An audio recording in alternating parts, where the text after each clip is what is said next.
বন্ধুরা, এটার নাম হচ্ছে একলাখী সমাধিসৌধ। 1,00,000 টাকা ব্যয় হয়েছিল, নামকরণ করা হয়েছে একলাখী সমাধিসৌধ। এটা হচ্ছে আদিনা মসজিদ। ভিতরে যে টুরিস্টগুলো দেখতে পাচ্ছেন ওরা হচ্ছে ফ্রান্স। প্রিয় বন্ধুরা, আপনারা যে স্কুলটি দেখতে পাচ্ছেন এটার নাম হচ্ছে হাতমারি হাই স্কুল। এটা 1966 সালে স্থাপিত হয়েছিল আর এর গ্রেড রয়েছে 5 থেকে 12 অবধি। বন্ধুরা, আমি বর্তমানে একটা খুবই বিখ্যাত জায়গায় এসেছি, আর ঐতিহাসিক দিক থেকে এই জায়গাটা কিন্তু খুবই বিখ্যাত।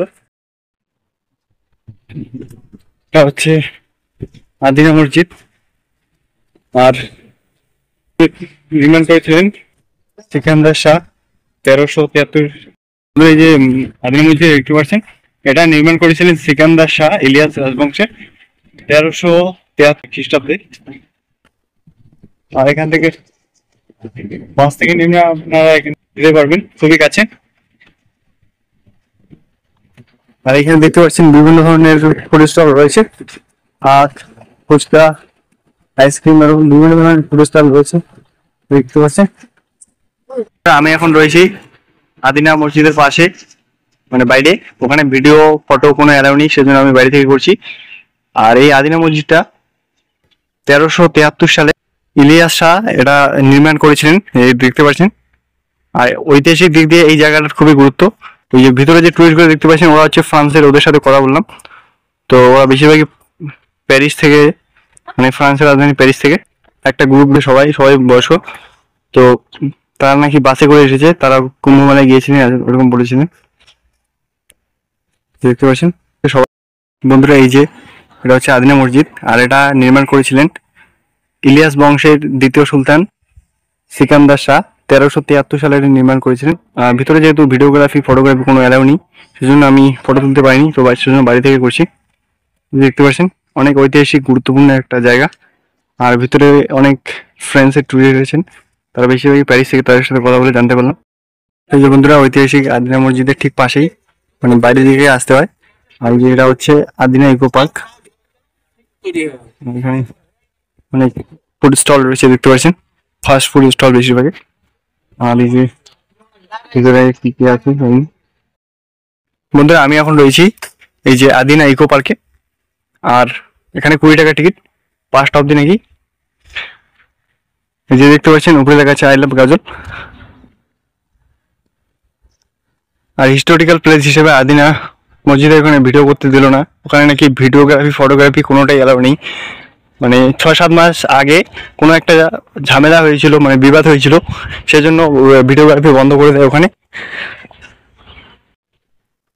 সেজন্য বাইরে থেকে কিছু ভিডিও করলাম। তো এখানে আর কি দেখি কি কি আছে নি। ওদের এই আদিনা ইকো পার্কটা করছে, মানে আদিনা যে হিস্টোরিক্যাল যে মসজিদটা রয়েছে ওই মসজিদটার পাশেই। তবে রাস্তা দিয়ে আসতে হয়, মানে ভিতর থেকে কিন্তু দেখা যায়। আর আসার সময় রাস্তা দিয়ে ঘুরে আসতে হয়, রাস্তা নেই। আর দেখতে পাচ্ছেন এখানে বিভিন্ন প্রজাতির গাছ রয়েছে, আর রাস্তার নিচটা অনেক সুন্দরভাবে সাজিয়ে দেওয়া রয়েছে। অনেক গাছ রয়েছে, বেশিরভাগ গাছের নামগুলো জানি না, অচেনা গাছ। এই গাছগুলো কিন্তু আমাদের ফালাকাটায় অনেক আছে, এগুলো কি গাছ বলে জানি না। দেখতে পাচ্ছি এখানে হলুদ বর্ণের বাঁশ গাছ, এগুলো কিন্তু রেয়ার, সব জায়গায় তেমন একটা পাওয়া যায় না, কোথাও কোথাও পাওয়া যায়। আর দেখতে পাচ্ছেন নিচটা অনেক ভালোভাবে বিছিয়ে দেওয়া রয়েছে। তবে এটা এখন ঠিক লাগছে, কিন্তু বর্ষাকালে যখন বৃষ্টি পড়বে তখন এগুলো কিন্তু অনেক স্কিড করবে। তবে বর্ষাকালে আরেকটা সুবিধা আছে, বর্ষাকালে কাদার সময় কাদা হবে না, এগুলো দিয়ে পারাপার হওয়া যাবে। আর এই যে দেখতে পাচ্ছেন এখানে বোট রয়েছে দুটো, জলটা আছে মোটামুটি, হয়তো তেমন একটা পরিচর্যা করা হয় না। আর এখানে দেখতে পাচ্ছেন অনেক প্লাস্টিক জাতীয় দ্রব্য ফেলে রেখেছে। আর অনেকটা আর কি কলকাতার ইকো পার্কটার মতো, কিন্তু ওটার 5% নয়। এগুলো অচেনা গাছ, এগুলো গাছের নাম ঠিক জানি না। আর এই গাছগুলো সর্বত্র দেখা যাচ্ছে। আর এখানে কি যেন রেখেছে, আর এখানে দুটো বোট, আর ওদিকে দুটো বোট রয়েছে দেখতে পাচ্ছেন। তো হয়তো বোটিং হয়, মতো কাউকে দেখছি না বোট চালানোর মতো, হয়তো ওগুলোর সিজন থাকে, পিকনিক সিজনে বা কিছু একটা। আর দেখতে পাচ্ছেন এখানে বসার জায়গা রয়েছে মাঝে মধ্যে অনেক, তবে এখানে পরিচর্যার অনেক অভাব রয়েছে। প্লাস্টিক যেখানে যেখানে ফেলে রেখেছে, তারা যদি ভালোভাবে পরিচর্যা করতো এভাবে কেউ ফেলতে পারতো না। আর এখানে রাউন্ড করে এই পুকুরটা চারিদিকে রাউন্ড করে এরকম দেওয়া রয়েছে। আর এখানে দেখতে পাচ্ছেন বাঁশ গাছ, হলুদ প্রজাতির বাঁশ গাছও দেখা যাচ্ছে। আর হলুদ প্রজাতির বাঁশ গাছ কিন্তু খুব রেয়ার, তেমন একটা পাওয়া যায় না, তবে জায়গা ভেদে ওগুলো পাওয়া যায়। আর শুনতে পাচ্ছেন আপনারা এখানে পাখির কিচিমিচি আওয়াজ, অনেক পাখি এই গাছের উপরে রয়েছে দেখতে পাচ্ছেন। আর এখানে একদম মেনটেনেন্স নেই, রক্ষণাবেক্ষণ নেই বললেই চলে বন্ধুরা। তবে পার্টনার যাদের আছে তার জন্য ঠিক আছে, আমাদের মধ্যে সিঙ্গেলের জন্য এটা পার্ক নয় যা বুঝলাম। তো বলছেন এখানে বিভিন্ন গাছ রয়েছে। আর এই গাছগুলো সর্বত্র দেখছি, কিন্তু নামটা জানি না। আর এই দেখতে পাচ্ছেন এই গাছটা কিন্তু পাতা সম্পূর্ণ ঝরে গিয়েছে, যেহেতু শীতকাল। আর যখন বর্ষাকালে বৃষ্টিপাত হবে তখন এই পাতা নতুন গজিয়ে যাবে এবং চিরসবুজ হয়ে যাবে এই গাছগুলো। দেখতে পাচ্ছেন এই এদিকে একটা অনেকটা উঁচু উঁচু, তারপরে এদিকে রাস্তা করে দেওয়া রয়েছে যাওয়ার জন্য। আর এদিকে দেখতে পাচ্ছেন যে একটা আমি রাউন্ড লাগাচ্ছি, দেখি কোন দিকে কি রয়েছে নেই। গরম মোটামুটি পড়েছে, তার জন্য আমি জায়গাটা খুলে রেখেছি অনেকখানি। লাকি স্টেশন ওইখানে আমার ট্রেনটা যেটা ধরার কথা ওটা হয়তো মিস হয়ে যাবে, আমাকে বাসে যেতে হবে। ট্রেন পাওয়া যাবে তবে অনেক রাত হয়ে যাবে, বাসে গেলে এদিকে গাজল হয়ে শর্টকাট হয়ে যাবে আমার রুম। নাহলে এদিকে যদি ট্রেনে যাই এখানে হরিশ্চন্দ্রপুর হয়ে শান্তি হয়ে যেতে হবে, অনেকটা ঘুরে যেতে হবে। দেখতে পাচ্ছেন এখানে বিভিন্ন প্রজাতির পাখি রয়েছে।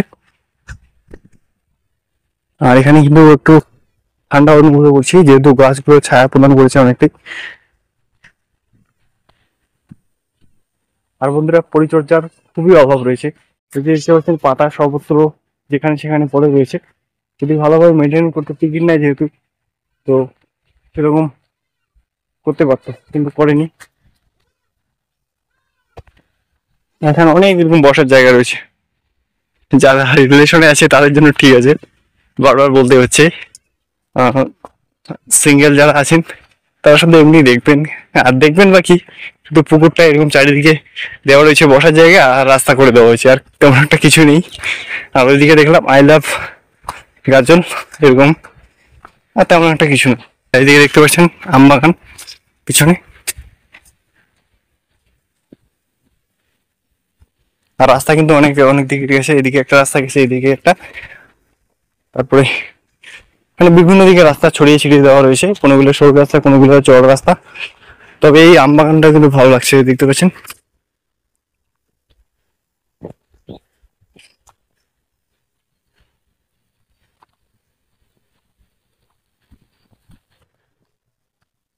আর সাইডে সাইডে এখানে বাঁশ গাছ দেওয়া রয়েছে, আর বাঁশ গাছের কারণে পাতা যেখানে সেখানে পড়ে রয়েছে, আর এগুলো মেনটেন করা হয়নি।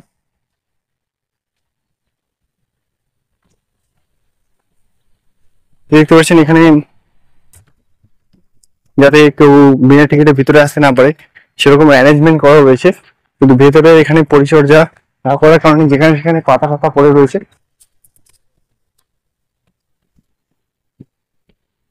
আর এখানে অনেক পাখি কিচিরমিচির করছে, আপনারা হয়তো শুনতে পাচ্ছেন। এই রাস্তাটা যে আজ করেছে এই রাস্তাটা একদম ঢেকে গেছে পাতা দিয়ে, তবে দেখার মতো কিছুই নেই, শুধু ওই যে আই লাভ গজল ওইখানে একটু ফটোশটো তুলবো, আর কিছু নেই। যেখানেও পুকুরে তো জল নেই দেখতে পাচ্ছেন, এখানে যে গাঁদা ফুলের গাছ রয়েছে, এছাড়াও বিভিন্ন প্রজাতির ফুলের গাছ রয়েছে দেখতে পাচ্ছেন। আপনারা কমেন্ট সেকশনে জানাবেন এগুলো কোন কোন ফুল, আমি বেশিরভাগ ফুলের তেমন একটা নাম জানি না। এই হলুদ গুলো গাঁদা ফুল আর কি ফুল রয়েছে।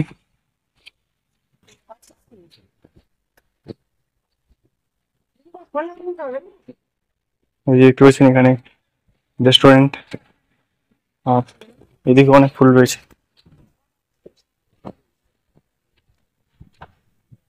এখানেও বিভিন্ন প্রজাতির ফুল রয়েছে, বেশিরভাগ ফুলের নামই অজানা। যদি লিখে দেওয়া থাকতো কোনো জায়গায় তাহলে বুঝতে পারতাম।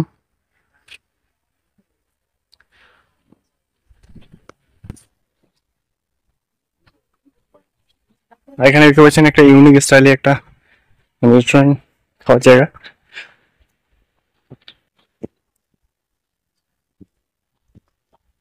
আর এদিকে হাঁটার জন্য স্ট্রিট দিয়েছে। লিটারালি দেখার মতো কিছু একটা নেই, শুধু আই লাভ গজল। তবে যাদের রিলেশনে আছে, যাদের গার্লফ্রেন্ড বয়ফ্রেন্ড আছে, তাদের জন্য ঠিক আছে। আমি মনে করি সিঙ্গেলদের জন্য এই পার্কটা না, কোনোভাবেই নয়। আর এখানে কি যেন ঢেকে দিয়েছে, হয়তো কোনো একটা মূর্তি ছিল বা কিছু একটা। বন্ধুরা এখানে কয়েকটা ফটো তোলার পর এখানে আর ঘোরার মতো তেমন কিছু নেই, তো এখন আমি ফিরে যাব। দেখতে পাচ্ছেন এখানে একটি মানে রেস্টুরেন্ট বলতে পারেন, রেস্টুরেন্ট ক্যাফে রয়েছে আর কি। আর এইদিকে দেখতে পাচ্ছেন বাইরে এদিকে বাইক টাইক এরকম রাখার জায়গা রয়েছে। আর এদিকে দেখতে পাচ্ছেন এদিকে এরকম অনেক বসার জায়গা রয়েছে, তারপরে ওরকম জায়গাও রয়েছে যেটা আপনার ধারণা করছেন। আর আমি ফিরে যাবো। বন্ধুরা দেখতে পাচ্ছেন এখান থেকে আদিনা মসজিদ কিছুটা দেখা যাচ্ছে, কিন্তু ভিতরে ভিডিও অ্যালাউ নেই। এখান থেকে আর কি যেখান থেকে পাই সেখান থেকে করার চেষ্টা করছি। দেখতে পাচ্ছেন মসজিদটা একটা বড় দেখা যাবে। এখানে কিন্তু অনেক টুরিস্ট আছে এই আদিনা মসজিদে ঘুরতে, দেখতে পাচ্ছেন। এই মসজিদ উত্তর দক্ষিণে 524 ফুট লম্বা ও 322 ফুট চওড়া। এতে 260টি থাম ও 387টি গম্বুজ আছে। মসজিদের নকশা বাংলা, আরব, ফার্সি ও বাইজেন্টাইন স্থাপত্য অন্তর্ভুক্ত। যদিও মসজিদটি তার আকারের কারণে দূর থেকে আকর্ষণীয়, কিন্তু সূক্ষ্মভাবে পরিকল্পিত সাজসজ্জার কারণে এটি থেকে একটি ভালো দূরত্বে দাঁড়িয়ে থাকা বৈশিষ্ট্য দেখা কঠিন করে তোলে। এটি ধ্বংসাস্তূপের রাজমিস্ত্রি দিয়ে নির্মিত হয়েছিল, যা ইট, পাথর, স্তূপের প্রলেপ, প্লাস্টার, কংক্রিট, গ্লেজিং বা চুন মসৃণ দ্বারা আবৃত। পাথরের ফুল ভবনের চারদিকের অভ্যন্তর এবং বহির্ভাগের খিলানে একত্রিত করা হয়। এর পরিকল্পনা দামেস্কের বড় মসজিদের অনুরূপ। হঠাৎ করে এটা দেখে মনে করছিলাম যে সত্যিকারের মানুষ, কিন্তু না, এটা মূর্তি। এখানে যাদের সাবধানে গাড়ি চালায় গাড়িওয়ালারা সেজন্য দেওয়া রয়েছে। পাওয়ার হাউস দেখতে পাচ্ছেন, এটার নাম হচ্ছে আদিনা পাওয়ার হাউস। এখান থেকে ইলেকট্রিসিটি জেনারেট করে বাড়ি বাড়ি সাপ্লাই দেওয়া হয়। এই বন্ধুরা এখান থেকে ভালো দেখা যাচ্ছে আদিনা পাওয়ার হাউস।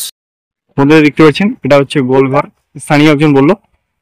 আর এখানে আশেপাশে আদিনা মসজিদের আশেপাশে অনেক হিস্টোরিক্যাল জায়গা রয়েছে, তো আমি সেগুলো এক্সপ্লোর করতে যাচ্ছি সবগুলো। একটা দুটো এক্সপ্লোর করা হয়ে গেছে। আর দেখতে পাচ্ছেন এটা গোলঘর।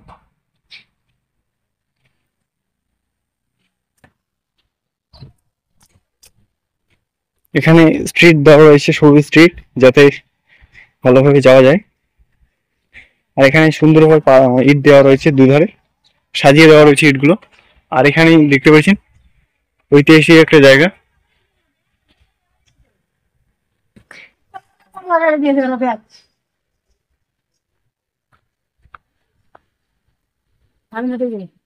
আর এদিকে হয়তো কোনো একটা বিয়ে বা কিছু একটা অনুষ্ঠান হবে। আর বন্ধুরা দেখতে পাচ্ছেন এখানে কিন্তু অনেক ঐতিহাসিক একটা ছোঁয়া দেখতে পাচ্ছেন। আর এখানে পাশে নাকি আর একটা কি যেন ঐতিহাসিক জায়গা রয়েছে, আমি ওরাও যাবো পরে। এই যে বন্ধুরা দেখতে পাচ্ছেন কি যেন রয়েছে ভিতরে। একলাখী সমাধিসৌধটি মালদা জেলার পান্ডুয়ে অবস্থিত একটি সমাধিসৌধ। এটি 1425 সালের দিকে নির্মিত হয়েছিল। এতে 3টি সমাধি রয়েছে, সম্ভবত সুলতান জালালউদ্দিন মোহাম্মদ শাহ, তার স্ত্রী এবং পুত্র শামসুদ্দিন আহমেদ শাহের। তবে শনাক্তকরণ নিয়ে বিতর্ক রয়েছে। কাঠামোটি ঢালু সাজসহ একটি গ্রামের কুড়েঘরের প্রতিনিধিত্ব করে এবং বাংলার সুলতানি আমলে নির্মিত অন্যান্য বিভিন্ন ভবনের নমুনা হিসেবে কাজ করে। জালালউদ্দিন ছিলেন রাজা গণেশের পুত্র এবং পরে ইসলাম ধর্ম গ্রহণ করেছিলেন। তিনি বাংলার প্রথম স্থানীয় মুসলিম রাজাদের একজন ছিলেন। জালালউদ্দিন মোহাম্মদ শাহ প্রায়শই পান্ডুয়া থেকে শাসন করতেন এবং অবশেষে সেখানেই মারা যান বলে বিশ্বাস করা হয়। ঐতিহ্য অনুযায়ী সমাধিসৌধটি নির্মাণে 1 লক্ষ টাকা ব্যয় হয়েছিল। এই অর্থ থেকে সমাধিসৌধটির নামকরণ করা হয়েছে একলাখী সমাধিসৌধ। বন্ধুরা এটার নাম হচ্ছে একলাখী সমাধিসৌধ। এখানে জালালউদ্দিন খলজি, তার স্ত্রী এবং তার ছেলের এখানে সমাধি রয়েছে ভিতরে। আর এখানে ঐতিহাসিক দিক দিয়ে গুরুত্বপূর্ণ একটা জায়গা। এখানে একটা ঐতিহাসিক দিক থেকে বিখ্যাত একটা জায়গা, এর নামটা লেখা নেই কোথাও, সেজন্য বুঝতে পারছি না। এই সোনা মসজিদ, ও এই বন্ধুটা বললো এটার নাম হচ্ছে সোনা মসজিদ। দেখতে পাচ্ছেন, এখন ভিতরে যাব। এই যে বন্ধুরা দেখতে পাচ্ছেন এই যে এখানে গেট, সম্ভবত হ্যাঁ গেটই হবে। আর এদিকে মেন মসজিদটা। আর ঐতিহাসিক দিক থেকে এইসব জায়গার কিন্তু খুবই গুরুত্ব রয়েছে, সেজন্য আপনারা দেখলেন ফরাসি থেকে, ফ্রান্স থেকে চলে এসেছে অনেক টুরিস্ট। কুতুবশাহী মসজিদ পান্ডুয়ায় অবস্থিত। এটি নূর কুতুব আলমের এক বংশধর 1583 খ্রিস্টাব্দে নির্মাণ করেন। 1576 খ্রিস্টাব্দে মুঘল কর্তৃক বাংলা বিজয়ের পর নির্মিত হলেও কোণার বুরুজগুলির উপরে নির্মিত ক্ষুদ্র গম্বুজগুলি ছাড়া মসজিদটি আকৃতিতে গৌড়ের সুলতানি মসজিদের অনুরূপ। ছোট গম্বুজগুলি মুঘল নকশায় নির্মিত বুরুজগুলির বৈশিষ্ট্যের পরিচয় বহন করে না। যদিও এগুলি মসজিদের ধ্বংসপ্রাপ্ত গম্বুজগুলি নির্মাণের সময় নির্মিত হয়ে থাকে, তাহলে এগুলি মুঘল রীতিতে হওয়া উচিত ছিল। সম্ভবত রাজশাহীর বাঘা মসজিদের ন্যায় ইমারতগুলিকে মুঘল বৈশিষ্ট্যের রূপ দেওয়ার জন্য পরবর্তীকালে এগুলি সংযোজিত হয়েছিল। এই ভাইটা আমাকে ফটো তুলে দিল, দেখতে পাচ্ছেন। ভাই তোমার নাম কি? কুনাল মন্ডল। এই ভাইটা কুনাল ভাই আমাকে ফটো তুলে দিল। এরা এখানে খেলা করছে। তোমরা যে খেলাটা খেলছো ওই খেলাটার নাম কি? হ্যাঁ, নাম আছে না? মানে যেই খেলাটা খেলছে নাটক। ও আচ্ছা, এখানে কি বিয়ে চলছে? এখানে যে দেখছি প্যান্ডেল করেছে। ও একটু আগে যে বিদেশি লোকগুলো এসেছিল তখন কি এটা খোলা ছিল গেটটা? এখন তো তালা মেরে দিয়েছে। হ্যাঁ, ও মানে তখনও তালা মারা ছিল নাকি? খোলা ছিল। ও আচ্ছা, ঠিক আছে বন্ধুরা, এখন আমি ফিরে যাই। তো আর একটা নাকি দরগা না কি যেন রয়েছে, সেটা এক্সপ্লোর করব। তো এক্সপ্লোর করে তারপর ফিরে যাবো। কুতুবশাহী মসজিদ হিন্দিতে লেখা রয়েছে, এই যে দেখতে পাচ্ছেন। এখানে সূর্যালোক পড়েছে সেজন্য ভালোভাবে বোঝা যাচ্ছে না, এই যে দেখতে পাচ্ছেন। তো বন্ধুরা, এটা হচ্ছে পান্ডুয়া স্বরূপ, এই যে দেখতে পাচ্ছেন। এটা একটা দরগা, এখানে দেখুন বিভিন্ন সমাধি রয়েছে অনেক লোকের। এটাই বড় এলাকাটা। প্রিয় বন্ধুরা, হজরত মখদুম আলাউল হক লাহোরী রহমতুল্লাহ আলাইহি নামে একজন ব্যক্তির বংশধরের কবর রয়েছে এবং তার কবরও রয়েছে এখানে। এবং তাকে কেন্দ্র করে প্রতি বছর জানুয়ারি মাসে এখানে একটা বড় ধরনের অনুষ্ঠান হয়, বাৎসরিক অনুষ্ঠান। আর এই অনুষ্ঠানে অনেকে আর কি অংশগ্রহণ করেন, আর এখানে অনেকে মানত করেন। তবে আমি ব্যক্তিগতভাবে মানত, পীরকে মানা এসবকে আমি বিশ্বাস করি না, কারণ ব্যক্তিগত আমল ছাড়া কেউ জান্নাতে যেতে পারবে না। এই যে কবরগুলো যে রয়েছে, এরা কি বংশধরের সবারই কবর রয়েছে। আর এখানকার যারা পরিচর্যা করি নাকি, মানে ব্যাপারটা একদম ক্লিয়ার না, তবে বংশধরের কবর আর কি এদের, যতদূর বুঝতে পারলাম। আর এখানে অনেক লোক এসেছে, এখানে অনেকে মানত করে। আর এখানে কাজ চলছে কিন্তু, দেখতে পাচ্ছেন এখানে অনেকগুলো কবর রয়েছে। আর এই সাইডটা কিন্তু উঁচু রয়েছে, মানে এই সাদা সাদা গুলো যেগুলো দেওয়া রয়েছে এদিকে মানুষের কবর গুলো। আর এদিকে কাজ চলছে অনেক। আর বন্ধুরা, এই যে গাছটা দেখতে পাচ্ছেন, গাছটায় অনেক কিছু রয়েছে আর নোংরা হয়েছে, একদম অস্বস্তিকর পরিবেশ। এই যে এখানে নাকি উজু করতে হয়, যে দেখতে পাচ্ছেন। আর এখানে অনেক লোকের কবর রয়েছে, দেখতে পাচ্ছেন। আর এখানে কিন্তু অনেক দোকান রয়েছে, এখানেও কবর রয়েছে। আর এই যে মসজিদটা, অনেক দোকান রয়েছে। বন্ধুরা, এখানে দেখতে পাচ্ছেন এখানে অনেক দোকান রয়েছে। আর এখানে কি বাজারকে কেন্দ্র করে এখানে প্রতি বছর অনুষ্ঠান হয়। আর এটা মসজিদটা দেখতে পাচ্ছেন, কুতুব শহর জামে মসজিদ। আর এই যে দেখতে পাচ্ছেন তসবি আর অনেক কিছু রয়েছে। এখানে একটি বাজার রয়েছে। আর এখানে আর কি বাৎসরিক অনুষ্ঠান হয়, সেজন্য অনেক দোকানপাট দেখতে পাচ্ছেন। জানুয়ারি মাসে হয় নাকি, আগের বছর জানুয়ারি মাসে হবে এরকম বলছে। আর দেখতে পাচ্ছেন এখানে টুপি, তারপরে আরো অনেক কিছু হয়েছে, দেখতে পাচ্ছেন অনেক দোকান রয়েছে।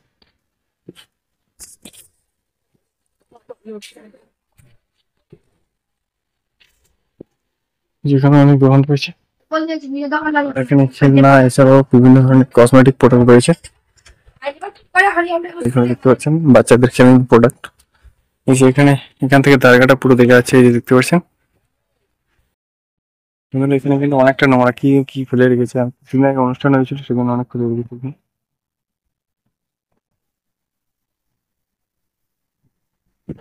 অনেক দোকান রয়েছে।